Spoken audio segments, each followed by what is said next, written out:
AITA for making my wife and daughter face the consequences for betraying me? The day I said no without guilt for the first time was the day my life truly began. I'm 47 years old and was married to Evelyn, 46, for 23 years. Our story began when we were young, and we believed that building a life together would be enough to shield us from any storm. We have an older daughter, Olivia, who turned 19 last spring, and Lucas, who just turned 17. We were that typical family with weekend barbecues, homework, arguments over who had to take out the trash, and imperfect routines that were nevertheless our own. For years, Evelyn worked as a nurse at the county hospital, but she reduced her hours when the children were little, and about 8 years ago, she stopped working altogether. She said she wanted to dedicate herself to the home and the kids, and I never questioned it. My salary was enough, and having her handle everything made my life much easier. But everything changed one Tuesday afternoon. That day, on her way to a yoga class she had started taking, she crashed into a concrete barrier at nearly 60 miles per hour. The call came from the hospital where she used to work. A former colleague had recognized her upon admission. She had suffered multiple injuries, fractures, and internal bleeding. Immediate surgery was necessary. I remember grabbing my keys and driving, breaking every speed limit. The doctors said she was lucky. That word, lucky, rang like a taunt. Her pelvis was shattered, several ribs were broken, and she had a head injury. Yet, she was alive, and with enough rehabilitation, she might walk again. That might stuck in my head like a constant threat. I called the children. Olivia came from college to the hospital, and Lucas left school early. We spent hours, then days, in the waiting room, listening to terms I never imagined I'd hear. Critical condition, unstable, we'll see how it goes. On the 5th day, Evelyn opened her eyes. She was confused and in pain, but she was alive. The relief was so intense I felt the ground give way beneath me. The medical bills arrived before she was even out of intensive care. And that's when I discovered the true meaning of the word devastating. Although we had insurance, the deductible was very high. It had always been sufficient because we had never faced a serious situation. The cost of the accident was brutal. Thousands for the ambulance and emergency room, $32,000 for the first surgery, plus $20,000 for the second. The ICU racked up costs day after day. Rehabilitation, therapy, medication, consultations. In the end, I emptied our savings account. I took a loan against my 401k. I maxed out the credit cards, and I never hesitated. This was my wife, the mother of my children. When someone you love is fighting to walk again, money ceases to exist. After 3 weeks, Evelyn came home. I took a leave of absence from work to care for her full time. I helped her get up, accompanied her to the bathroom, cooked, organized her medications, and drove her to every physical therapy session. Olivia would come on weekends to help, and Lucas did what he could after school. For the first month, Evelyn was grateful. She said she didn't know how she would have endured it all without me. But the rehabilitation was very hard. Still, by the 6th week, she was already walking around the house unassisted, and by the 8th week, she had almost regained her normal mobility. That's when things started to change. She became quiet, distant. She would spend hours messaging someone. When I asked who she was talking to, she said it was a support group for accident survivors. It seemed logical, so I didn't press her. Then, she started going out more often. First for medical appointments, then for coffee with friends, and later, for long meetings with people supposedly from this group. I supported her. I thought she needed to confide in people who understood what she had been through. Meanwhile, Olivia was continuing her studies at college. Lucas kept up with his school routine, and I went back to work to face the mountain of debt. But Evelyn wasn't the same. There was a coldness in her speech, a calculated distance, an intention to push me away without saying it directly. After 23 years, I knew her gestures, her silences, her moods. This wasn't fatigue, trauma, or an emotional effect of the accident. It was something else. I tried to talk to her several times. She always said I was exaggerating or imagining things. 3 months after the accident, she could already live a normal life. The doctors spoke of a near miracle, but emotionally, it was as if another person had come back. And then came the day when everything was confirmed. 4 months after the accident, Evelyn called for a family meeting. It was a Saturday. Olivia was home from college, and Lucas was in his room playing video games. She asked me to call him because she wanted to talk to all of us together. I thought it was about a medical result, a delayed side effect, or maybe she wanted to talk about the debt that was suffocating us. We sat in the living room. She seemed too calm, which only heightened my anxiety. She began by saying that she had been reflecting on her life after the accident, that she had come close to death, and that in the hospital, she had thought about the experiences she never had and all she had sacrificed by marrying so young. And then, she simply said it. I want a divorce. The words hit me with a force I hadn't anticipated. Olivia sat frozen, unable to speak. Lucas looked up from his phone as if he had heard something impossible. I only managed to ask, what? She looked at me as if I were interrupting a long-made decision.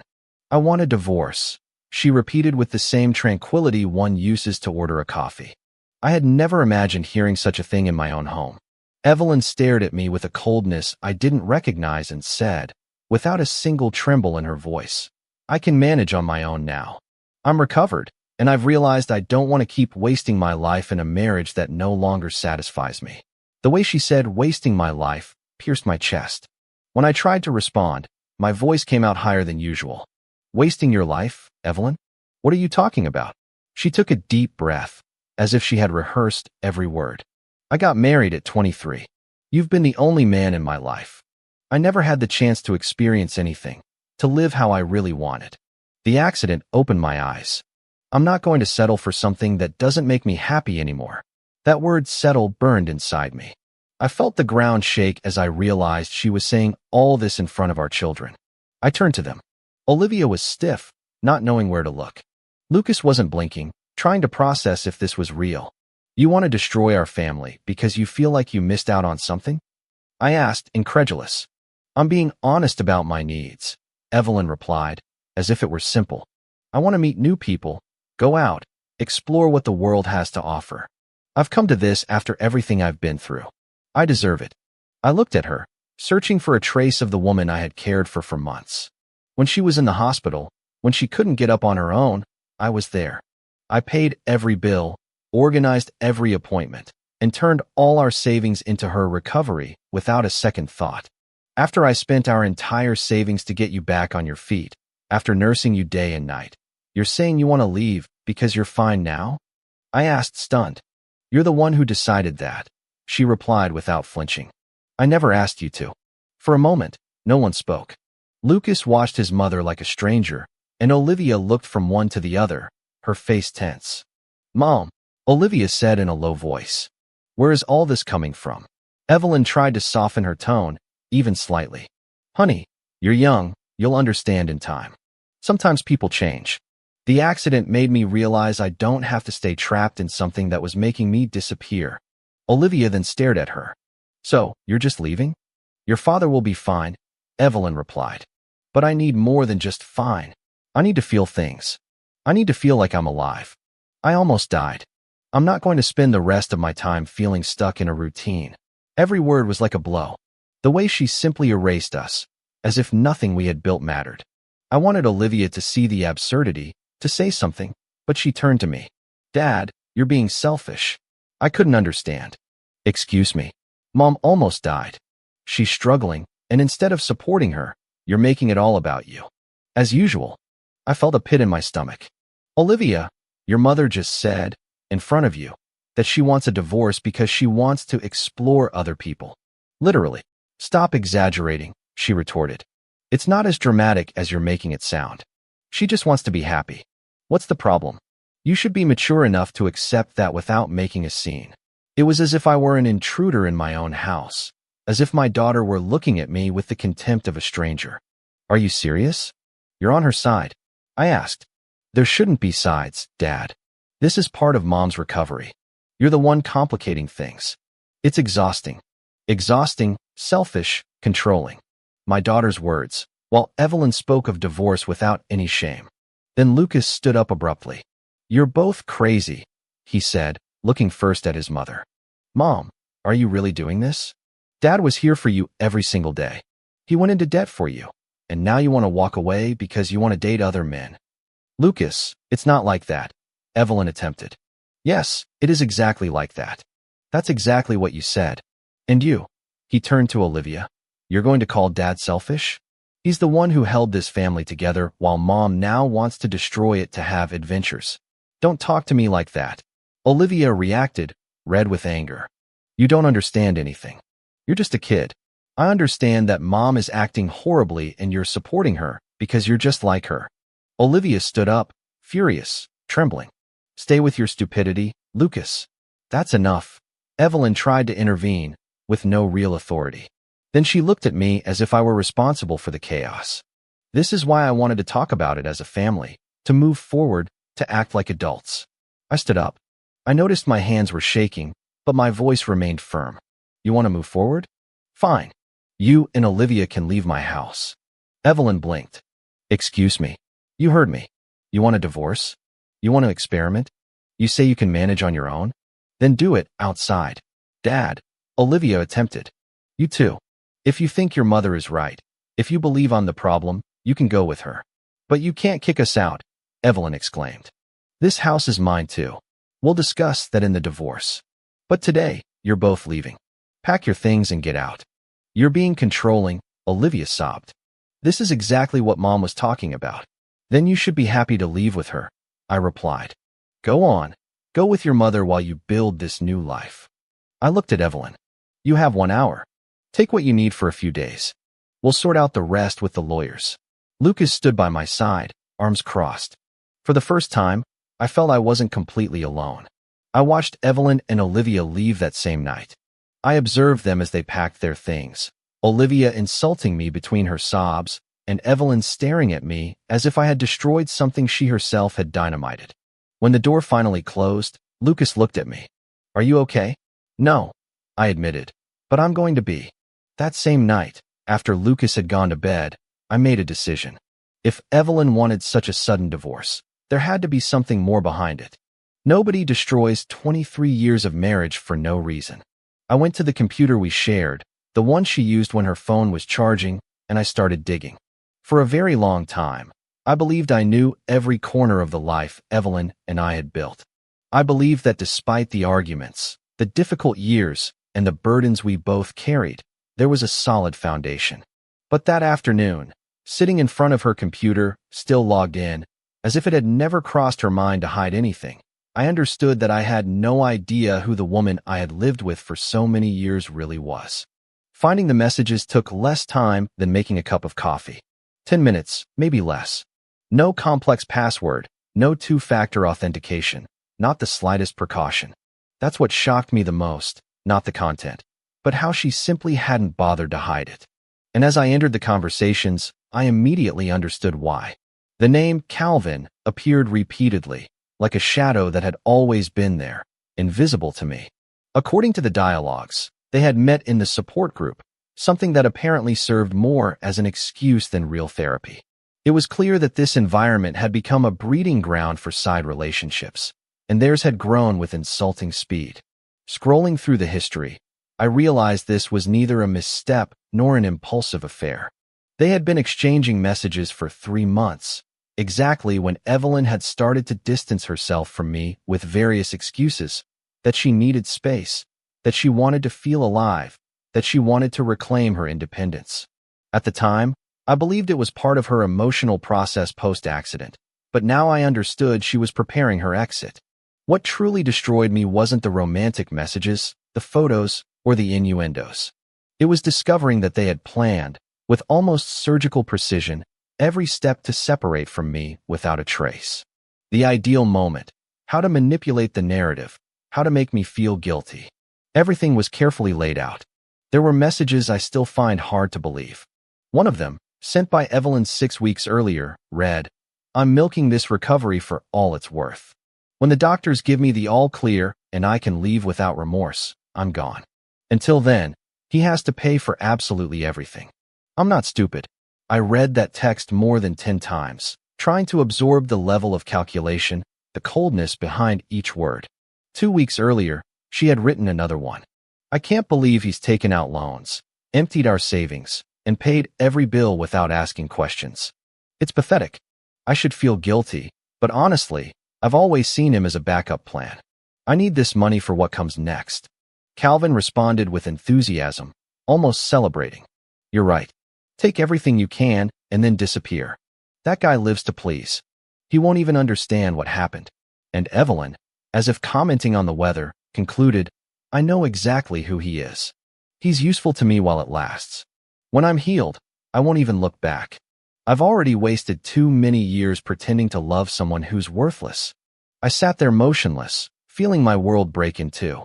Everything I had done for her, the nights at the hospital, the exhaustion, the loans, the times I had deprived myself of something because the money could help her, was reduced in her mind to a simple calculation. Every gesture I thought meant something to us had, in the end, been just a tool she had brazenly used while building a parallel life. There were photos, videos, conversations about moving, spouses, travel plans, and itineraries. Calvin, recently divorced and with some money, was the future Evelyn so desired. I, on the other hand, was just the bridge, her means, her emotional and financial piggy bank. I took screenshots of everything, not out of revenge at that moment, but because I needed proof of my sanity. I needed to confirm that what I was seeing wasn't an exaggeration caused by shock. I kept every piece of evidence, messages, photos, conversations, dates, even captures of Calvin's profile to have a complete timeline of events. Then I took a deep breath and made the second most important decision of that week. I examined our finances. I knew we had a joint account, but I also remembered that Evelyn had always kept her personal account, the one she said was her emotional security. I had never questioned it. To me, it was healthy for each person to have their independence. But what I discovered made me realize I had been the only one supporting this household while she was accumulating a financial cushion to flee. Among her things, I found her bank statements, organized in folders accessible to anyone. She never imagined I would look there. And there it was, $30,000 in her personal account. Money she had never touched, even when I had to take out loans to pay for her surgeries, her therapies, her medical consultations. While I was emptying my savings and juggling credit cards, she was saving without a hint of remorse. The anger I felt wasn't explosive. I didn't scream, I didn't break anything. It was a sharp coldness that ran through my body, a painful clarity. Evelyn had been using me from the first day after the accident. There had been no love, no gratitude, only calculation. Monday morning, without hesitation, I made an appointment with a lawyer. And there, during our conversation, I remembered something I had completely erased from my memory, the prenuptial agreement. Evelyn had insisted we sign it before the wedding to protect her parents' inheritance. I, being in love, had agreed without question. I had nothing to hide or protect. The contract stipulated that what was hers would remain hers, and what was mine would remain mine, except for one forgotten clause. If either party committed adultery, the agreement would be completely voided, and everything would be divided equally. My lawyer mentioned this with professional calm, but for me, it was like seeing all the pieces of a puzzle fall into place. The strategy Evelyn had created to protect her own money was now turning against her because of her own betrayal. I presented everything and said firmly, I want the divorce petition, the inventory of assets, the formal request, everything. I want them to receive the documents by Friday. Before I left, the lawyer asked me about Olivia. My daughter is over 18, I replied, but I want to update my will. I want to remove her completely. That's legal, he confirmed, and we'll include a no contest clause so she can't challenge it. Perfect. Everything will go to Lucas. I walked out of the office feeling, for the first time in months, in control of my life. On Thursday, Evelyn was finally served. She was living with Olivia in an apartment they had rented together. I knew this because Lucas, who was still trying to maintain contact with his sister, had told me. He was trying to convince her to see reality, but she seemed to have blindly adopted her mother's version of events. 30 minutes after receiving the documents, Evelyn called me. I let it go to voicemail. What is this? Why are you accusing me of adultery? You want to avoid the prenup? This is insane. Call me right now. We need to talk. I deleted it without listening to the end. She called again. And again. Then it was Olivia. I blocked the notifications. That evening, Lucas appeared at my bedroom door, worried and exhausted. Olivia says you're falsely accusing Mom, he whispered. None of it is false. I have proof of everything. I know, he admitted. I told her, but she won't listen. I placed my hands on the table and took a deep breath. That's not my problem anymore. Lucas hesitated, as if already anticipating what was next. She asked if you'd be willing to talk to her.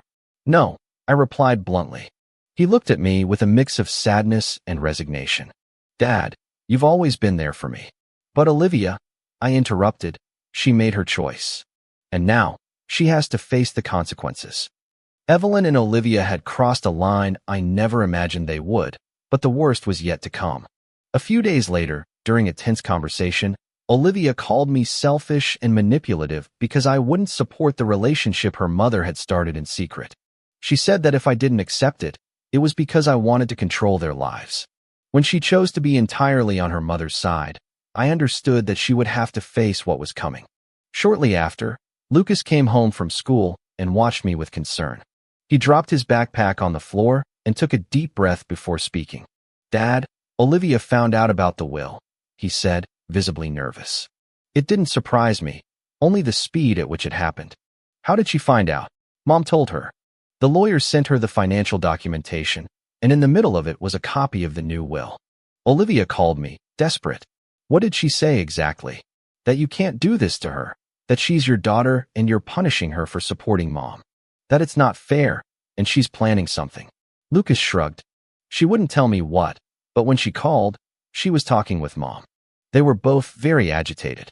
3 days later, the doorbell rang. Opening the door, I found 2 officers, a man and a woman, both with professional and serious expressions. Sir, are you the owner of this residence? The male officer asked. Yes. Is there a problem? We need to ask you some questions regarding a complaint that has been filed. May we come in? I felt a weight in my stomach, though I tried to keep a neutral face. What kind of complaint? Domestic violence, the female officer replied. Your daughter claims you physically assaulted your wife during her recovery after the accident. I stood motionless for a few seconds, unable to process it. When I finally managed to speak, my voice came out firm. That is completely false. My wife and I are in the middle of a divorce. This complaint is retaliation. The officers came in, sat in the living room with me, and began asking questions about Evelyn's recovery, our relationship, and whether I had ever acted in an aggressive or physical manner. I answered calmly, detailing everything. When they asked for proof of my whereabouts on the mentioned dates, I took out my phone and showed my professional calendar, my logged hours, the medical appointments, and the physical therapy sessions I myself had driven Evelyn to. I had documentation for my family leave to care for her. I also have all the clinical reports, I added. The physical therapy evaluations, the checkups. If there had been any kind of assault, the doctors would have detected it. They documented everything. The officers exchanged a look. We will have to continue the procedure, the policeman said, but we thank you for your cooperation. As soon as they left, I called my lawyer. Olivia filed a complaint saying I abused Evelyn during her recovery. She said what? He replied, incredulous. Have the police spoken to you yet? Yes, they came today. I showed them everything. My work records, the medical documentation, my calendar. This doesn't just complicate the divorce, he said in a tense voice. This is also a crime. If she did this to influence the proceedings, it's even more serious. You can prove it's a lie. Lucas was with you the whole time. He can testify. I never laid a hand on Evelyn. Perfect. We'll also request the medical records from the hospital and all the therapy sessions. If there had been violence, it would be in those documents. The lack of evidence works completely in your favor. The police investigation became an ordeal, several depositions, interrogations of Lucas, and the submission of financial records showing every payment I had made for Evelyn's care. Lucas was impeccable. He explained how I had been present every day, how he had never seen the slightest aggressive gesture from me. Olivia, he told the investigators, is angry because my father removed her from the will. This is revenge. The police also questioned Olivia and Evelyn. A week later, my lawyer received the transcripts. From the first question, Olivia's story began to fall apart. She claimed it had all happened on a Tuesday night, but I was at work until 8:30 p.m. with people who could confirm it. She said she had witnessed assaults on several weekends, but she only came home on certain weekends, and I had records of the medical consultations I had taken Evelyn to on those exact days. There were no clinical records showing signs of violence. When it was Evelyn's turn to testify, she confirmed all of Olivia's lies, even when the investigators showed that the dates didn't match and the medical reports contradicted her statements. That's when I understood they had planned it all together, mother and daughter, trying to destroy me to preserve an inheritance. It hurts to discover that your own daughter would be willing to ruin your reputation or even put you in prison just for money. 2 days later, my lawyer called me back. Lucas showed me something important, he said. Olivia's old laptop, the one she left at your house. He was using it for his homework, and her session was still open. He found complete conversations with Evelyn. There are messages dating from the moment Olivia discovered the updated will. We have to do something about Dad. I have an idea. 3 days later, Olivia filed the complaint. My lawyer printed everything, but the most revealing was a specific exchange. After filing the complaint, Evelyn wrote, "Do you think this will be enough to get his money?" Olivia replied, "It has to be. I'm not going to lose everything just because he's throwing a wrench in the works." They had left it all in black and white. The investigation concluded, and the case was sent to the prosecutor. 3 weeks later, the prosecutor reviewed the evidence and decided to press charges, filing a false report, conspiracy, and possible obstruction of justice. In the context of the divorce, this destroyed the credibility of both of them. The police are going to close the violence investigation, my lawyer explained. There's no proof. The statements contradict each other, and there's evidence of coordination. We're going to make sure the divorce judge sees every document. The hearing was set for 3 weeks later.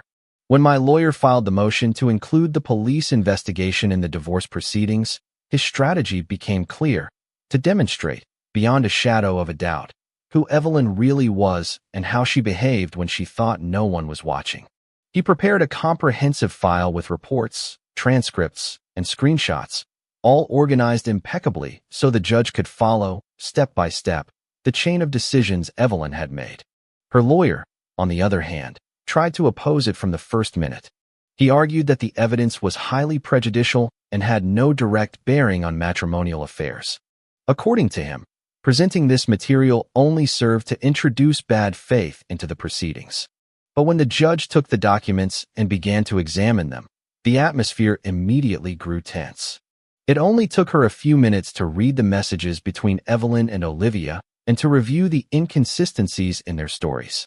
Finally, she looked up, perfectly composed, and said, "The evidence is admitted." This information directly pertains to the character and credibility of the parties involved. It will remain in the record. From that moment, I knew the direction of the trial had changed. On the morning of the hearing, I arrived early. I sat next to my lawyer, took a deep breath, and tried to stay calm. When Evelyn entered with her legal representative, I noticed she was nervous by the way she avoided my gaze. There was no greeting, not even a glance. She simply turned her head and sat down stiffly, as if she wished it would all be over quickly. Olivia didn't come. Her own lawyer had advised her to stay away from the courthouse, as there was a real possibility she would face criminal charges. That detail spoke for itself. The hearing lasted for hours. My lawyer presented a complete narrative. He recounted the beginning of the affair with Calvin. He showed the messages in which Evelyn admitted to using me for financial convenience. He exhibited the bank statements that clearly showed how my resources were being consumed while hers remained untouched.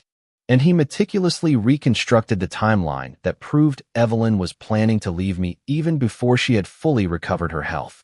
Up to that point, it was already devastating. But what really sealed the deal was when he presented the false police report. Evelyn's lawyer stood up and tried to block the presentation of the evidence with a theatrical speech. The judge cut him off before he could finish. Objection overruled. Proceed. My lawyer described the situation without exaggeration, in a firm but sober tone. Your Honor, what we see here is a consistent pattern of manipulation. Mrs. Evelyn allowed her husband to exhaust all his resources to keep her alive while she was already planning to leave him. And when he discovered the infidelity and filed for divorce, she encouraged her daughter to fabricate a false accusation in an attempt to destroy his credibility. This is not an impulsive mistake. It is systematic behavior to avoid facing the consequences of her own actions. The judge turned to Evelyn. Do you have anything to say? Her lawyer intervened again, citing flaws in the investigation and justifying Olivia's supposed concerns.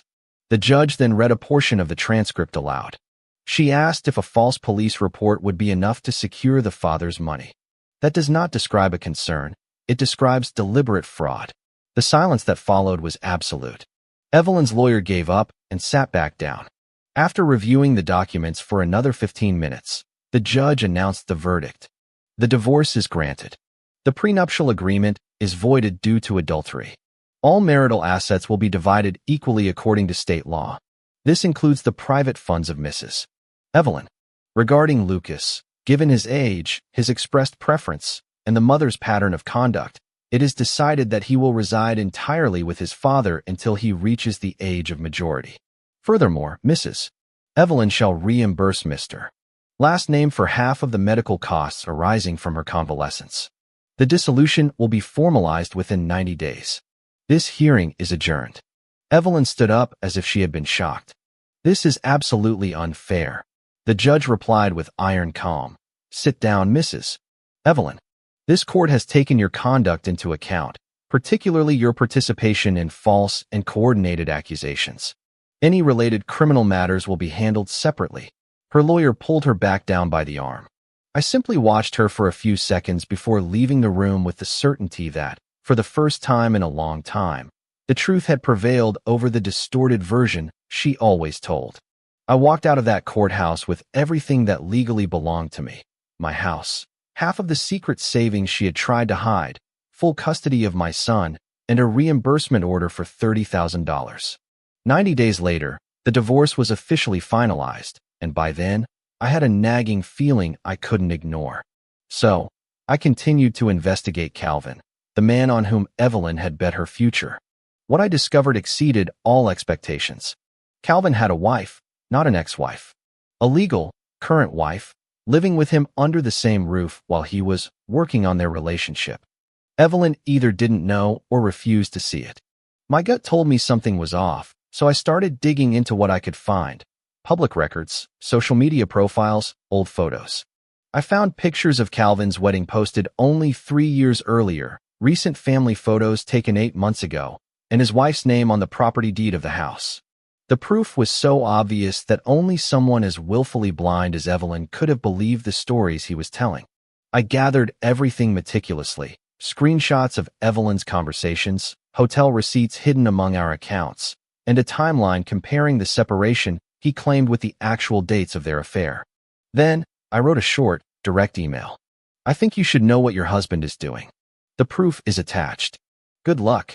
3 days later, she filed for divorce. Unlike Evelyn, this woman did not hesitate for a second to protect her interests. She took everything from him: the house, the vehicles, the business assets. Calvin went from a comfortable life to literally sleeping on someone's couch, trying to regroup. And just like that, Evelyn's grand romantic escape collapsed. She had gambled her marriage, her financial stability, and her reputation on a man who ended up with no roof over his head and no money. It was Lucas who told me what happened next. He learned it from Olivia, who had heard everything directly from Evelyn. Apparently, Evelyn and Calvin had decided to take a break to think things over. The truth was simple: neither of them had any money. Evelyn moved temporarily into Olivia's apartment. But there was an obvious problem. Olivia was a college student with a part-time job. She could barely cover her own needs, let alone support a non-working adult accustomed to spending as if she still had the stability that no longer existed. Evelyn burned through almost all the money she had received from the divorce settlement. Expensive clothes, a new car, dinners out, impulsive purchases, and ridiculous attempts to impress Calvin when she still believed he was her ticket to freedom. She ended up with no savings, no partner, no home, and no reputation. Then came the inevitable. The prosecutor filed formal charges against both of them for the false report. Olivia was charged with filing a false report and obstruction. Evelyn received an additional charge for conspiracy. They accepted plea deals to avoid worse: community service, fines, and probation. But the worst part wasn't the punishment. It was the criminal record. Both of them now had a record, and Olivia's university was notified. It was only a matter of time before everything they had tried to use against me turned completely back on them. The disciplinary proceedings opened by the university progressed faster than I had anticipated. When the messages and the plea agreement came to light, Olivia's scholarship was revoked, and she was suspended for violating the student code of conduct. Without financial support and unable to count on me, resuming her studies became impossible. 3 months after the divorce was finalized, Evelyn showed up at my house unannounced. I was alone. Lucas was out with a friend when I heard the doorbell. I looked through the peephole and recognized her immediately. The toll of the last few months was visible. She looked more tired, older, as if 5 years had fallen on her overnight. I opened the door, but didn't invite her in. "Hi," she murmured, almost in a whisper. "What do you want, Evelyn? Can we please talk? Just for a few minutes." I took a deep breath, stepped out onto the porch, and closed the door behind me. I wasn't going to let her into my house again. "I made a mistake," she said immediately, her eyes welling up. "Everything that happened. I wasn't in my right mind. The accident messed me up, made me confused. I don't know what I was thinking." "You know exactly what you were thinking," I replied, keeping my voice firm. "You thought you could use me to finance your recovery and then leave me for another man. That's exactly what you were thinking. I know it looks like that." "No, Evelyn. It doesn't look like that. It's what you did. I know because I have the messages. You planned every step." She was already crying. "I'm sorry. I hurt you, I know. I was wrong, but I'm going through a tough time now. I thought maybe we could, I don't know, try to fix things. You want to get back together with me?" I asked bluntly. She nodded with a look that once would have moved me, but now only provoked an immense weariness. "No," I answered without hesitation. "Please, I'm really not doing well. Calvin is out of the picture. Olivia can barely make ends meet. I have nowhere to go. You got $41,000. I've already spent most of it. That's not my problem. Besides, you have a car and a nursing degree. You can manage. How can you be so cold after everything we've been through?" I laughed. Literally, I let out a short, sharp laugh. "Are you really asking me that question? I used my own resources to save your life. Meanwhile, you were planning to leave with another man. You announced the divorce in front of our children. You turned our daughter against me and then claimed I was a waste of time. And now you're surprised that I'm cold." I said I was sorry. "And I don't care. You made your decision. You wanted to explore, to live, to not waste your time with me. So do it, but do it far away from my house. And where do you think I should go? I couldn't care less. Call Calvin, call Olivia, or call your friends from the support group, but stop coming to me. It's over, Evelyn." As I turned toward the door, I heard her say, "What about the children? Don't you want to try for them?" I stopped for a moment. "Lucas is with me. You can have a relationship with him if he wants. But you and I will never be a couple again. Accept it." I went inside and closed the door, watching through the window as she stood crying on the porch for a few minutes before walking away. I felt no guilt. 2 weeks later, history repeated itself, but this time with someone whose situation actually pained me to see. Olivia. The same doorbell ring, the same glance through the peephole. And yet, I opened the door, keeping my expression as neutral as possible. "Hi, Dad," she said in a trembling voice. "Olivia, can I come in?" "No." Her face fell. "Please, I need to talk to you." "Then talk. I want to apologize for everything. For what I said, for supporting Mom, for the police report, for everything. I was wrong." "Okay," I replied, adding nothing more. She seemed to be expecting a hug, absolution, something. When I said nothing, she continued. "About the inheritance, Dad, please. I know I was wrong, but I'm still your daughter. You're an adult who made adult decisions. You called me selfish and controlling because I wouldn't support your mother's infidelity. You filed a false police report against me. You chose her side. Now, you face the consequences. I didn't know about the infidelity at the time. Yes, you did. I told you during the family meeting, and you didn't care because you were too busy defending her." Tears streamed down her face. "I can't make it on my own, Dad. Mom's in a bind. I can't pay for the apartment. I lost my scholarship. College is too expensive. You're 19. Get a job. Apply for student loans. Do what millions of young people do. So you're just going to abandon me? Your own daughter?" she asked in a broken voice, clinging to the last drop of compassion she thought existed between us. I looked at her steadily, not looking away, not with anger, but with a clarity it had taken me months to achieve. "I'm not abandoning you, Olivia. I'm treating you like the adult you claimed to be when you chose to support all of your mother's decisions. You told me to get over it. that I was exaggerating. Well, this is what taking responsibility for adult choices means. You put yourself here all on your own. She blinked in disbelief. So what am I supposed to do now? I can't pay for school. I can't pay the rent. Her voice was crumbling with each word. I took care of that when you were a minor and under my responsibility. I replied, not softening my tone. But you no longer act like someone who holds that place. You pushed yourself away when I needed you most, and you even participated in a legal manipulation you knew could destroy me. That's not what a daughter who wants support does. That's what someone who has chosen a side does, and you chose without hesitation.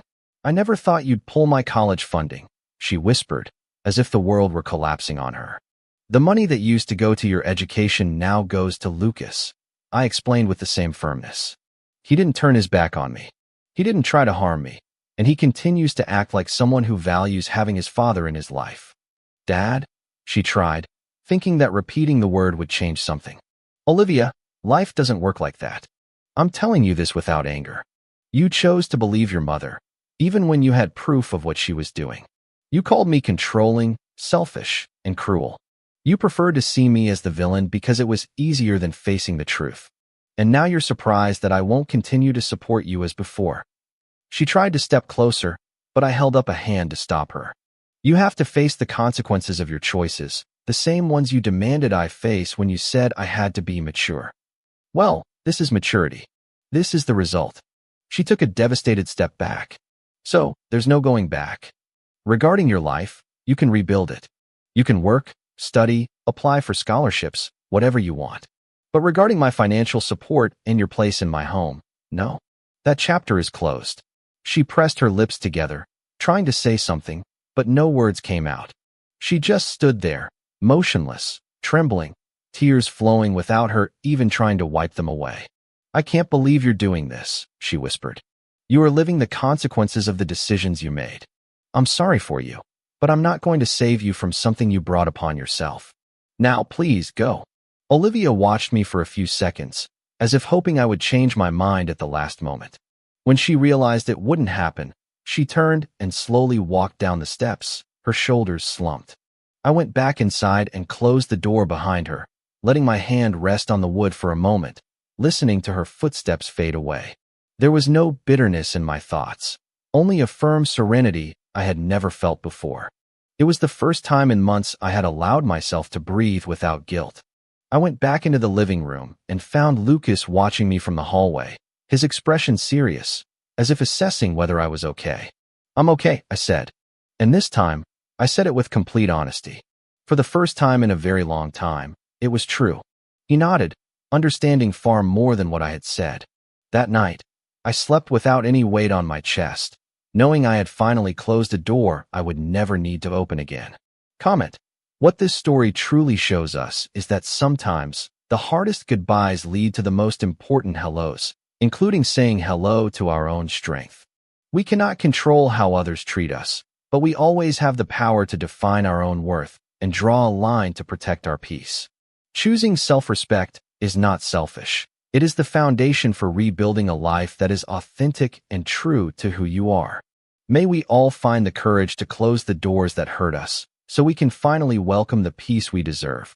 If you like the stories, don't forget to leave a comment and support the channel by subscribing.